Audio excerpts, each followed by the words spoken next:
Hello, in this video I'll show you the location and how to remove and replace the heater blower motor on Skoda Octavia 3rd generation.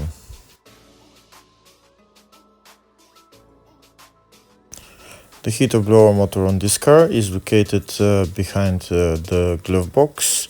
So first thing we need to do is remove the glove box. In order to remove the glove box, first we need to open it and then pull it from the bottom, pull it out from the bottom, and then just take it out afterwards. If the video is useful, please like and comment on the video and subscribe to the channel to see more videos like this.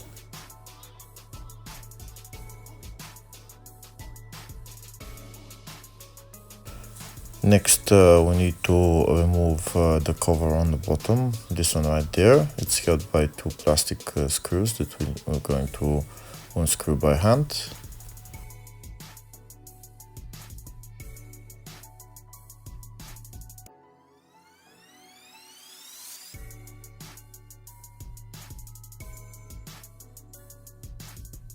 Now that the cover is removed, we have access to the heater blower motor. The heater blower motor is right there.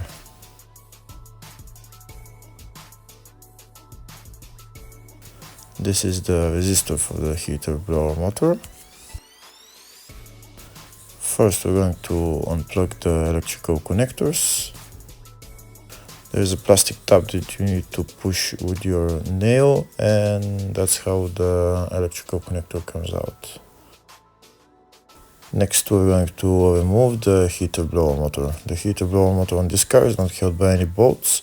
It's only, you need to turn it while pushing down this plastic tab right there.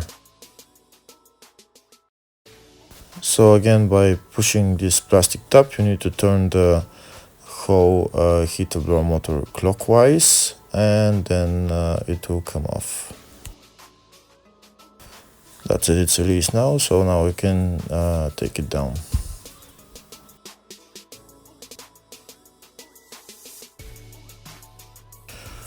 Putting on the new heater blower motor is the exact same procedure. You need to put it up and then turn it anti-clockwise in order to lock into place. Hopefully the video was helpful. Thank you for